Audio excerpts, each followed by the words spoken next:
பர்திமேயு சுவிசேஷ ஊழியங்கள் வழங்கும் நற்செய்தி நேரம். தேவ செய்தி பாஸ்டர் ஆர். அகஸ்டின். இந்த நாளில் உங்களோடு நான் பேசி வருகிறேன். எனக்கு அன்பானவர்களே, குறித்த காலத்திற்கு தரிசனம் வைக்கப்பட்டிருக்கிறது. ஒருவேளை நீங்க கேட்கலாம், அதெல்லாம் உண்மைதான் ஐயா, நான் நெடுநாள் காத்திருக்கிற காரியம் எனக்கு கைகூடுமா அப்படின்னு கேட்கலாம். உங்க வேதத்தை எல்லாரும் தேடி எடுங்க. கர்த்தர் மேல் பாரத்தை வைத்து விடு, அவரே உன் காரியங்களை வாய்க்கச் செய்வார் என்று சொல்லி இருக்கிறாரே. ஒரு எலியேசர் ஜெபித்தான ஆதியாகமம் 24:12 இன்றைக்கு எனக்கு காரியத்தை வாய்க்க பண்ணியருளும் சொன்னானே, அந்தப்படி கர்த்தர் வாய்க்கச் செய்வார். இப்போ உங்க வேதத்தை எடுத்து நீதிமொழிகளின் புஸ்தகம் 13ஆம் அதிகாரம் 12ஆம் வசனத்துக்கு உங்களுடைய வேதத்தை அப்படியே திறந்து எடுப்பீங்களா? அப்படி எல்லாரும் எதை நினைத்தோ நீ கலங்காதே மகளே, யெகோவா தேவன் உன்னை நடத்தி செல்வார். யெகோவா தேவன் உன்னை நடத்தி செல்வார்.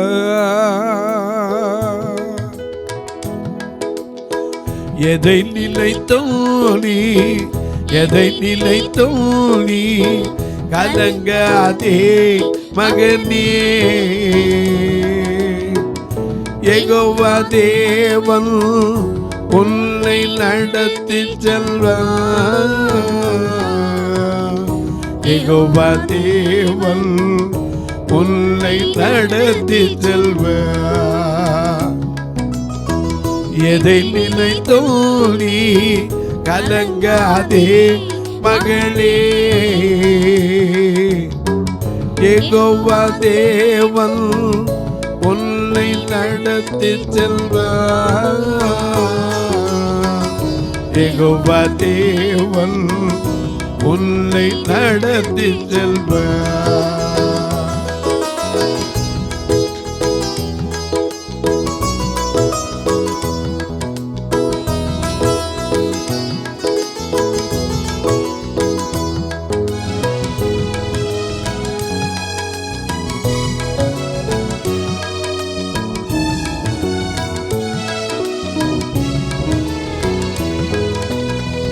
இதுவரை உதவில்லை எபினேசர் உண்டு,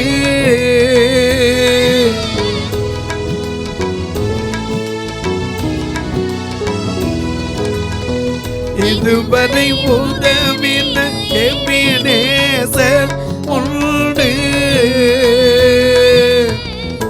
இனியும் உதவி செய்வார், இனியும் உதவி செய்வார். எதை நினைத்தோ நீ, எதை நினைத்தோ நீ கலங்காதே மகனே, யெகோவா தேவன் உன்னை நடத்தி செல்வார்.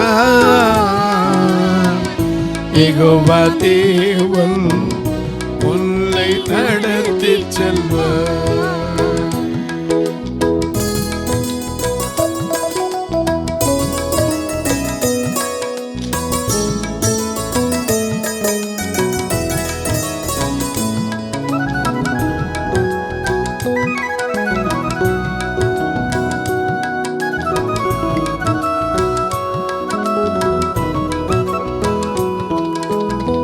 புது பலன் அடைந்தே சிறகுகளை விரித்து,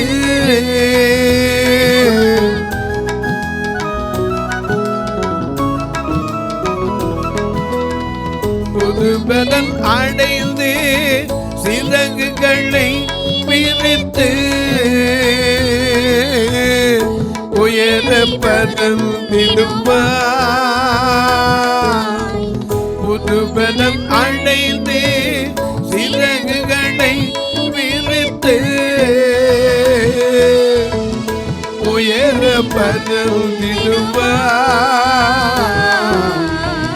மடிந்து போவதில்லை. எதை நினைத்தோனி எதை நினைத்தோனி கலங்காதே மகனே. யெகோவா தேவன் உன்னை நடத்தி செல்வார். யெகோவா தேவன் உன்னை நடத்தி செல்வார். எல்லாம் எடுத்திருப்பீங்க. நீதிமொழிகள் 13ஆம் அதிகாரம் 12ஆம் வசனம். நெடுங்காலமாய் காத்திருக்குதல். நல்ல கவனிங்க. இன்னைக்கு அநேக துணிக்க ரொம்ப நாளா காத்திருக்க காரியம்னா கை கூடவே மாட்டேங்குது ஐயா.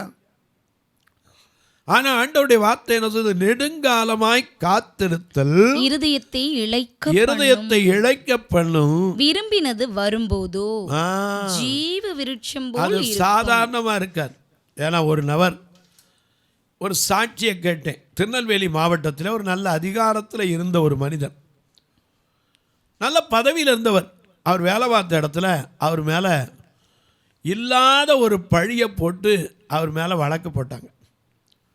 பேர் இதெல்லாம் கேட்கக்கூடாது. ஏன்னா அவர் சொன்ன சாட்சி, அவருடைய பேரை நான் சொல்லக்கூடாது, ஏன்னா அது தவறு. யார் பேர் பிரஸ்தாவத்தையும் வைக்கக்கூடாது. அந்த சாட்சியை கேட்டால் அது என் மனசை தொட்டுச்சு. உங்களுக்கும் சொல்கிறேன்.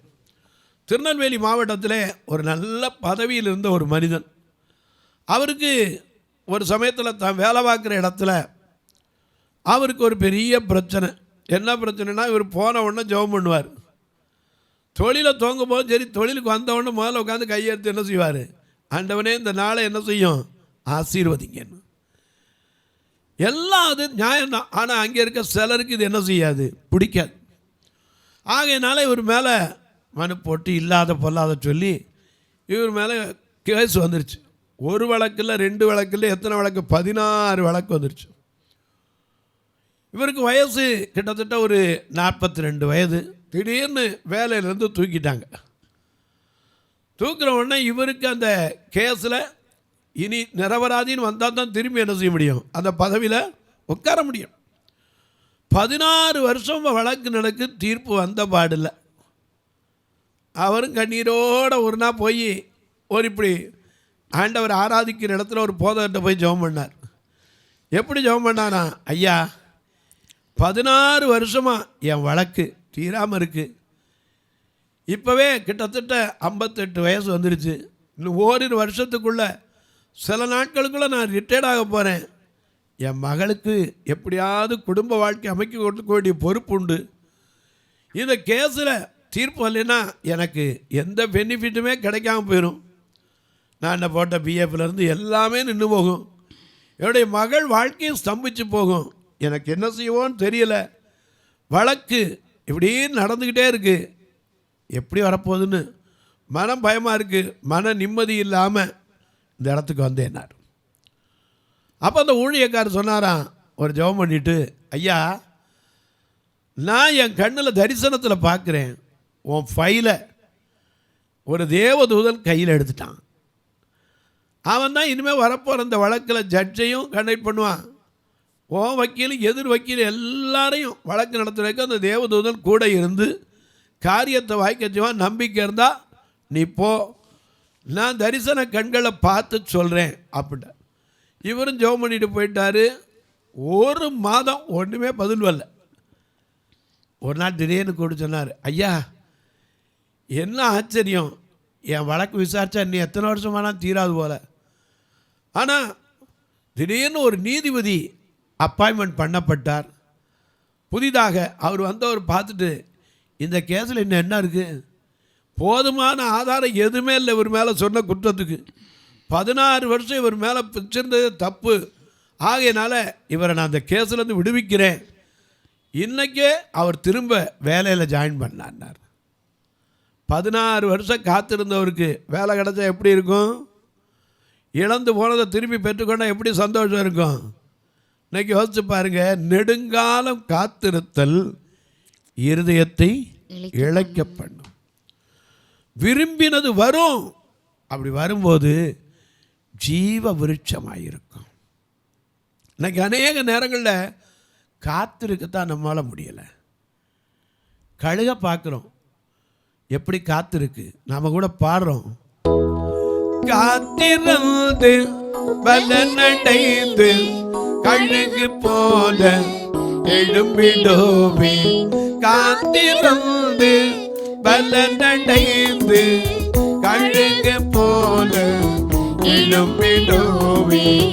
நம்புவே இயேசுவை, நம்புவே இயேசுவை, நம்புவே இயேசுவை, நம்புவே இயேசுவை.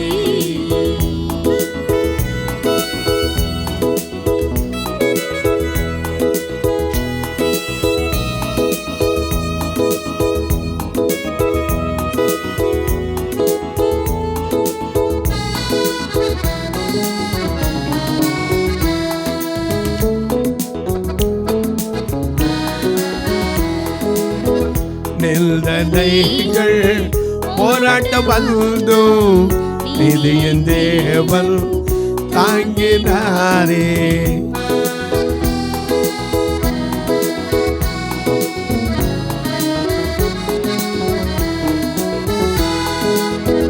நிந்தனைகள் போராட்டம் வந்தும் நிதியின் தேவன் தாங்கினாரே. நேசத்தோனே என்னில் பறக்க நேசத்துக்காய் ஜீவித்திடுவே. நேசத்தோனே என்னில் பறக்க நேசத்துக்காய் ஜீவித்திடுவே. நம்புவே இயேசுவை, நம்புவே இயேசுவை, நம்புவே இயேசுவை, நம்புவே இயேசுவை. கழுகு என்ன செய்யும்? முதிர் வயது காலம் வரும்போது தன்னுடைய ரெக்கையெல்லாம் உடைச்சி எடுத்துடும். உடைச்சி எடுத்துட்டு ஒரு பெரிய உயரமான உன்னத இடத்துல தான் போய் உட்கார்ந்துருக்கும். காத்திருக்கும் காத்திருக்கும் காத்திருக்கும் அதனுடைய பலம் திரும்ப வர்ற வரைக்கும். கொஞ்ச நாள் பலம் வந்துருச்சுன்னா செக்கப் பண்ணி பார்க்கும். பழைய பலம் வந்துருச்சால் ஒரு மரக்கடையில் போய் மோதி பார்க்கும். அதால் மோதினா நிற்க முடியலன்னு தெரிஞ்சால் இன்னும் பலன் வந்து திரும்பி காத்திருக்கும். அதனால தான் ஆண்டவர் சொல்றார் கழுகு. ஏன்னா அது உன்னதமான இடத்தை தான் நோக்கும். எல்லா பறவைகளும் பறந்து போனாலும் இது அப்படி போகாது. எதிர்காற்று வீசினால் அந்த எதிர்காற்றே தனக்கு சாதகமாக வைத்துக்கிட்டு பறக்கக்கூடிய கழுகு. இந்த கழுகு தன் கூட்டை கலைத்து குஞ்சுகளின் மேல் அசைவாடி அவைகளை பறக்காட்டுமா போல யாக்கோபை நடத்தின தேவன். ஆதியாகமம் 32:9-10 அப்படித்தான் வாசிக்கிறோம். பாழான நிலத்திலும் ஊளையிடுகள் உள்ள வனாந்தரத்திலும் அவனை கண்டுபிடித்தார், உணர்த்தினார், நடத்தினார். யாத்ராகமம் 19:3-4 கழுகுகளின் செட்டையின் கீழ் சுமப்பது போல சுமந்து வந்த தேவன். எனக்கு அன்பானவர்களே, நல்ல கவனிங்க, நல்ல கவனிங்க. நெடுங்கால காத்திருத்தல் இருதயத்தை இழைக்க பண்ணும். விரும்பினது வரும், நிச்சயமாக வரும். அது எப்படி வரும்? சாதாரண வந்துடாது. ஜீவ விருட்சம். அன்னாள் காத்திருந்தாள். அவமானம், நிந்தை எல்லாம் வந்துச்சு. ஒரு பக்கம் அவருடைய சக்களத்தியான பெனினாள் இவளை பார்க்கும் போதெல்லாம் சொல்லுவா, இவளை வச்சு என்ன பண்ண, இவளால் என்ன பிரயோஜனம்? வயிற்றில் ஒன்றில் ஒரு புழு பூச்சி. நினைக்க கிராமங்களில் சொல்கிறாங்கல்ல, புழு பூச்சி மாறுது. ஆனால் சொல்லுவாங்க ஒரு பெண் மட்டும் தாய்மையடையிட்டு அவர் என்னென்ன பேச முடியுமோ அவ்வளோ பேசுவாங்க. அதனால் அந்த அவமானம் சுற்றி இருக்கிறவங்க பேசுனா கவலை இல்லை, கூடயே இருக்கிறவ. ஏன்னா அப்படி குத்தி குத்தி குத்தி வேடிக்கை பார்க்கறது, வார்த்தையினாலே நொறுக்கிறது. ஏன்னா யோபு 19:1-2 வாசிக்கிறோம். யோபு கேட்குறார் தன் நண்பர்கள்ட்ட, எந்த மட்டும் என்னை ஐயா யோபு பிரதியுத்தரமாக, நீங்கள் எந்த மட்டும் என் ஆத்துமாவை வருத்தப்படுத்தி வார்த்தைகளினால் என்னை நொறுக்குவீர்கள். வார்த்தைகளினால நொறுக்கவும் முடியும், கட்டவும் முடியும். 10 10 முறை நிந்தித்தீர்கள். ஒரு தரம் இல்லை, 2 தரம் இல்லை. அன்னாளுக்கு எத்தனை நிந்தை வந்திருக்கும். நாம என்னது அன்னாளுடைய பழக்கம் என்ன? அதை நம்மால முடியுதா? நிந்தை கண்டிருக்கும் துன்பங்களில் துதி பாடி மகிழ்ந்திருப்பே. நிந்தை கண்டிருக்கும் துன்பங்களில் துதி பாடி மகிழ்ந்திருப்பே. கிருபை ஒன்றே எனக்கு போதும் ஐயா, உங்க கிருபை ஒன்றே எனக்கு போதும் ஐயா. நாதா உன் திருக்கரத்தில் இசை கருவியனா, நாள்தோறும் பயன்படுத்தும் உந்தன் சித்தம் போல். நாதா உன் திருக்கரத்தில் இசை கருவியனா, நாள்தோறும் பயன்படுத்தும் உந்தன் சித்தம் போல். எத்தனை வாசிச்சாலும் இந்த கீபோர்டு எப்படி கை வச்சா விட்டு கொடுக்குது. நம்ம அப்படி வளைச்சி வாசிக்க, இப்படி வாசிச்சோம், எப்படி வேணாலும் வாசிக்கலாம், அதுக்கு அனுக்குது. அதனால தான் அதில் நாதாவும் திருக்கரத்தில் இசைக்கருவினா. எப்படி வேணாலும் என்னை அடித்து வாசிக்கிற, தட்டி வாசி, ஸ்மூத்தாக வாசித்தாலும் சரி. சிலர் வாசிக்க தெரியாமல் இப்படி கட்டையை தட்டுவான், அப்படி தட்டுவான், அது கூட அது பேசாமல் தான் இருக்கு. அதுபோல் அர்ப்பணிச்சிருந்தா என்ன நிந்த வரட்டும். புருஷன் வந்து தட்டுவான், அண்ணாளே ஏன் அழுகிற, ஏன் சாப்பிடாம இருக்க, 10 குமாரரை பார்க்கல நான் உனக்கு அதிகம் அல்லவா, ஏன் சாப்பிடாம இருக்க, ஏன் சாப்பிடாம இருக்க கேட்டு அழுக்கூடாது. ஆனால் அதெல்லாம் அவளுக்கு ஆறுதல் தரல.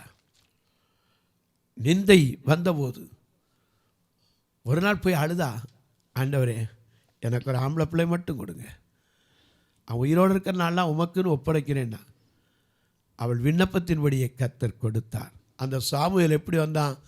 சாட்சியுள்ள மனுஷன். அதனால தான் நெடுங்காலம் காத்திருத்தல் இருதயத்தை இழைக்க பண்ணியது, விரும்பினது வந்தது. ஒரு நாள் பார்த்து சொல்லுவாங்க, இந்த அந்நாள் ஜெபம் பண்ணி கிடைச்ச பிள்ளைய பார்த்தியா எவ்வளவு பரிசுத்தமாக வாழ்கிறான். சுற்றி இருக்கிறவங்க பேசிப்பான், இதில் எல்லாம் எழுதப்படலை. அவனோடு இருந்த மக்கள், பழகின மக்கள், இல்லை தூரில் இருக்கவங்களும் அவன் தான் ஊரை கூட்டியே சாட்சி சொல்கிறவனாச்சே. 1 சாமுவேல் 12ஆம் அதிகாரத்தில் எல்லா ஜனத்தையும் கூப்பிட்டு வச்சு கேட்பான், நான் யார் கழுதை எடுத்தேன், யாருக்கு அநியாயம் செஞ்சேன், யாருக்கு இடுக்கன் செய்தேன், யார் கையில் லஞ்சம் வாங்கினேன், கஞ்சாடையாக இருந்தேன்னா கொஞ்சம் சொல்லுங்க, சொன்னால் அத்தனையும் அது திருப்பிக்கிடுறேன். அவர் ஒன்றையும் சொல்கிறதுக்கு வழியே இல்லை ஐயா, குற்றம் சாட்டுவதற்கு ஒரு வழி இல்லை. ஜீவ விருட்சம் சாமுவேல் என்னும் பிள்ளையாண்டானோ கர்த்தருக்கும் மனுஷனுக்கும் பிரியமாய் நடந்து கொண்டான். நெடுங்காலம் காத்திருந்ததுக்கு பலன். அதனால தான் இன்றைக்கி நம்ம அண்ணாளை போல் ஜெபிக்கணும் பாடிக்கிட்டு இருக்கிறோம். அண்ணாளை போல் கண்ணீரை வடிக்கணும். ஆனால் கண்டவர் கண்ணீரில் எவ்வளோ யூரியா இருக்குது, உப்பு இருக்குன்னு பார்க்க மாட்டார். கண்ணீரில் மறைஞ்சிருக்கிற துன்பத்தை பார்ப்பார். எனக்கு அன்பானவர்களே, நல்ல கவனிங்க. சாமுவேல் பரப்பான், இப்படி ஒன்று சாட்சியாக இருப்பான். முதல் ராஜாக்களை அபிஷேகம் பண்ணுகிற தீர்க்கதரிசியாக வருவான்னு அண்ணாளுக்கு தெரியுமா? தெரியாதுங்க. நெடுங்காலம் காத்திருக்கும் போது அவளுக்கு தெரிஞ்சாலாம் ஒன்று மட்டும்தான். போய் உட்கார்ந்து எழுதுவா, கண்ணில் நீரோட்டம் வா, நெஞ்சில் போராட்டம் வா, உன் வாழ்வினிலே இன்னும் தீரா மனவாட்டமா. கண்ணில் நீரோட்டமா, நெஞ்சில் போராட்டமா, வாழ்வினிலே இன்னும் தீரா மனவாட்டமா. கண்ணில் நீரோட்டமா.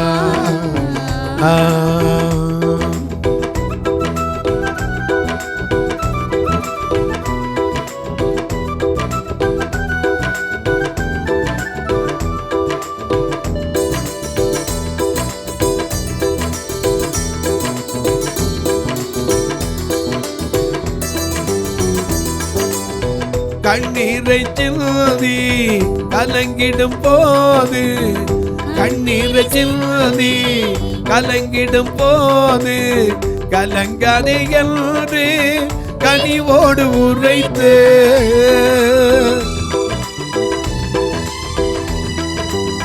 கண்ணீரை சிந்தி கலங்கிடும் போது, கலங்காதே என்று கனிவோடு உரைத்த கர்த்தரின் வார்த்தை இவ்வேளை தேற்றும். கர்த்தரின் வார்த்தை இவ்வேளை தேற்றும். இதயத்தை திறந்தால் உன் மனப்புண்ணை ஆற்றும். இதயத்தை திறந்தால் உன் மனப்புண்ணை ஆற்றும். கண்ணில் நீரோட்டமா நெஞ்சில் போராட்டமா உன் வாழ்வினிலே என்ன தீராவன வாட்டமா. கண்ணில் நீரோட்டமா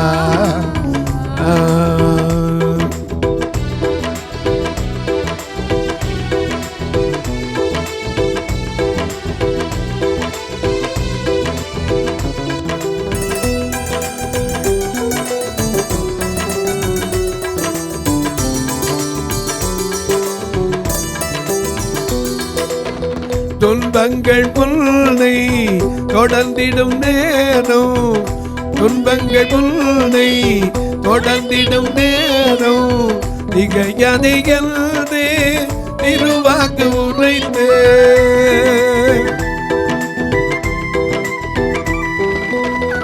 துன்பங்கள் உன்னை தொடர்ந்திடும் போது திகையாதே என்று திருவாக்கு உரைத்து. என் தேவ வார்த்தை இவ்வேளை தேற்றும்.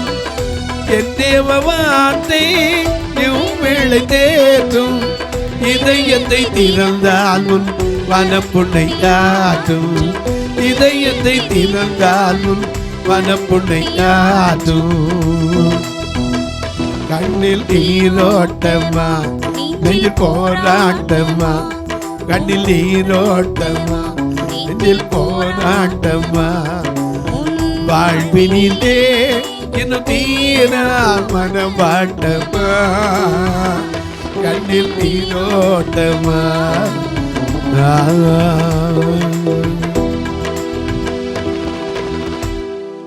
கண்ணில் நீரோட நெஞ்சில போராட்டத்தோட வந்து ஆலயத்தில் அழுதான். அவள் நெடுங்கால காத்திருந்த காரியம் ஜீவ விருட்சமாய் வாய்த்தது. இன்னைக்கு எத்தனை பேர் 8 வருஷம் 10 வருஷம் 15 வருஷம் 20 வருஷம் குழந்தை இல்லாமல் இருக்கலாம். கர்த்தர் கற்பத்தின் கனியை அடைக்கிறவர் இல்லை. அவசரப்பட்டு சாராளை போல பேசிடாதீங்க, அல்லது ராகேலை போல பேசிடாதீங்க. ஆதியாகமம் 30:1-2 ராகேல் சொன்னான், எனக்கு பிள்ளை கொடும், இல்லாவிட்டால் சாகிறேன். யாக்கோப்கிட்ட கேட்டான், நானாக இருந்தால் சொல்லியிருப்போம் போய் தொலைன்னு. கற்பத்தின் கனி யாரு? அவன் சொன்னான், நான் தேவனா? கர்த்தர் அல்லவோ கற்பத்தை அடைத்திருக்கா. அடைச்சவருக்கு துறக்க வழி தெரியாதா? நிச்சயமாக எத்தனை வயசுலையும் கொடுப்பார். எனக்கு தெரிய ஒரே ஒரு அம்மா, நான் பார்த்த அனுபவத்தை சொன்னேன், 44 வயசில் ஒரு குழந்தைய பெற்றாங்க. எனக்கு ஆச்சரியம். எல்லாம் அப்படி நீங்களே என்னம்மா? கர்த்தர் கொடுத்தாரியா? எனக்கு அன்பானவர்களே, நெடுங்காலம் காத்திருத்தல் இருதயத்தை விளைக்க பண்ணும். சாமுவேல் அன்னாள் மூலமாக வரணுங்கிற தீர்க்க தரிசனம். சாமுவேலை பெறணும், அன்னாள் இன்றைக்கு மகிமைப்படுங்கிற தேவனுடைய திட்டம். அதை மாற்ற யாரால முடியும்? அதனால தான் குறித்த காலத்திற்கு தரிசனம் இன்னும் வைக்கப்பட்டிருக்கிறது. அது முடிவில் தான் விளங்கும். தாமதிக்கலாம், அது காத்திரு, நிச்சயமாக வரும். தொலைக்காட்சியை பார்க்கிற என் அன்பு மக்களே, இந்த நிகழ்ச்சியை நாள்தோறும் பார்க்குறீங்க, கேட்குறீங்க, பரவசம் அடைகிறீங்க. சிலலாம் ஐயா நான் திருப்பி பேசும்போது சொல்லுங்க, அகஸ்டின் தான் பேசுறீங்களா? அகஸ்டின் தான் பேசுறீங்க? ஆமான்னாலும் சரி. இல்லையே, ரெக்கார்டிங்கில் சத்தம் ஒரு மாதிரி இருக்க, பாட்டு அழகாக பாடுவார், நீங்கள் பேசுறது நானே சொல்ல இல்லையா, அவர் வெளியே போயிருக்கார ஒத்துக்கங்கன்று. வேறு என்ன செய்கிறது? நான் பேசும்போதே அந்த இடம் கேட்குறாங்க. காரணம் என்ன? அவ்வளவு நுண்ணிப்பாக கவனிக்கிறீங்க. ஆண்டவருக்கு ஸ்தோத்திரம். கேட்கிறதோடு விட்டுறாமல் ஒரு வார்த்தை ஜெபம் பண்ணுங்க. 30 நாள் இந்த நிகழ்ச்சி வரணும், அதற்கான தேவைகள் சந்திக்கப்படணும். ஏன்னா எங்கள் சபை 2 பார்வையில்லாத மக்கள், அவங்கள ஒரு நாள் நான் சும்மா அனுப்பக்கூடாது. போன வாரத்தில் கூட ஒரு அம்மா தருமபுரியிலேருந்து 26 கிலோ புளியை போட்டு அனுப்பியிருந்தாங்க. எனக்கு பெரிய சந்தோஷம். அந்த அம்மாட்ட சொன்னேன், என்னம்மா புளி அனுப்பியிருக்கீங்க? இல்லை, புளி விளைஞ்சது, இப்படி கண்ணுதிரியாங்க வச்சு நடத்துறதுக்கு ஒரு 100 பேருக்கு 1/4 கிலோ வச்சா கொடுக்கலாம்ல, அதனால் 25 கிலோ புளி போட்டு விட்டேன். நாங்கள் என்ன புளி போட்டிங்களே, என்னென்ன வைரஸ் போட்டுருக்கீங்க? மஞ்சள் போட்டிருக்கேன் ஐயா, அதுக்கு நல்லா விளைஞ்சுன்னா பாலிஷ் பண்ணி அப்படியே அதுலேயும் ஒரு மூட்டையை அனுப்பி வைக்கிறேன். இப்படிப்பட்ட குடும்பங்களுக்கு உதவ கர்த்தர் உங்களை ஏவினார். நீங்களும் தொடர்பு கொள்ளலாம். எனக்கு அன்பானவர்களே, எப்படியா நாங்கள் தொடர்பு கொள்ள? இதில் 2 நம்பர் வந்துக்கிட்டே இருக்கு, ஃபோன் நம்பர். எதுக்குன்னா ஜிபே, ஃபோன்பே. இப்போ அதான முக்கியம் எல்லாருக்கும். யாரும் பேங்க் கூட போகிறதில்ல, அதுதான் ரொம்ப லேசாக இருக்குது. நீங்களும் தொடர்பு கொள்ளலாம். ஒருவேளை ஐயா நான் கணக்கு வைக்கிற ஆள், அதுக்குன்னு எனக்கு கரெக்டாக சொல்லுங்கன்னா என்கிட்ட கேளுங்க, அதுக்குரியதை சொல்கிறேன். சில சொல்லிங்க ஆண்டை கொடுக்குறதுல என்னையா கணக்கு, அள்ளி கொடுத்தவருக்கு நான் கிள்ளி கொடுக்குறேன், இதுக்கு என்ன கணக்கானீங்கன்னா அதை பற்றி கவலைப்பட வேண்டாம். ஒருவேளை ஐயா நீங்கள் போஸ்ட் வழியாக தொடர்பு விடுறவங்களா இருந்தால் போஸ்ட் ஆஃபீஸில் போஸ்ட் பேங்க் அக்கௌண்ட்டுன்னு ஒன்று இருக்குது, அதுக்கு நம்பர் தரேன். நீங்கள் போய் அங்கே ஃபார்ம் வாங்கி ஃபில்லப் பண்ணி கொடுத்தீங்கன்னா அதிலே கட்டலாம். ஆர் அகஸ்டின்னு போட்டு 36 35 38 89 63, திரும்ப சொல்ல 36 35 38 89 63. இதில் நீங்கள் நினைப்பு கொடுத்தோன்னா உங்கள் ஜபக்காரி எது இருந்தாலும் காலை 10லேருந்து 5 மணிக்குள்ள சொல்லலாம். இப்போ உங்களுக்காக ஜபிக்கட்டுமா? நல்ல பிதாவே, நன்றியோடு துதிக்கிறோம் சுவாமி. இந்த மனமகிழ்ச்சியான நல்ல நாளிலே அப்பா, யார் யாரெல்லாம் நெடுநாள் காத்திருக்காங்களோ, நெடுநாள் காத்திருத்தல் இருதயத்தை இழைக்க பண்ணலாம். விரும்பினது வரும், அது ஜீவ விருட்சமாய் வரும் என்று சொன்னீரே. ஒவ்வொருவருடைய குடும்பத்திலும் ஜீவ விருட்சமாய் கர்த்தர் கொடும். நெடுநாள் காத்திருந்து சோர்ந்து போனவர்களுக்கு பலப்படுத்துங்க, திடப்படுத்துங்க, மனதுக்கு ஆறுதலை கொடுங்க. பிறந்த நாள் திருமண நாளை நினைவு கூறுகிற மக்களுக்கு ஜெபிக்கிறேன். ஐயோ என் பிள்ளை 40 வயசாச்சே, 28 வயசாச்சே, 24 வயசாச்சே, ஒரு நல்ல குடும்ப வாழ்க்கை அமையுமான்னு சொல்லி கண்ணீரோடு காத்திருக்கிற பெற்றோருக்காக ஜெபிக்கிறேன். ஆண்டவர் இந்த பிள்ளைகளுக்கு ஏற்ற துணையை கொடுத்து வாழ வைப்பீரா. பிறந்த நாள் திருமண நாளை நினைவு கூறுகிற மக்களுக்காக ஜெபிக்கிறேன். தங்கள் கண்பானை இழந்து தவிக்கிற ஆறுதலற்ற மக்களுக்காக ஜெபிக்கிறேன். வானத்திற்கும் பூமிக்கும் சகல அதிகாரம் கொண்டு இயேசு கிறிஸ்துவின் ஈடு இணையற்ற வல்லமையுள்ள நாமத்தில் ஜெபிக்கிறேன் நல்ல பிதாவே, ஆமென்.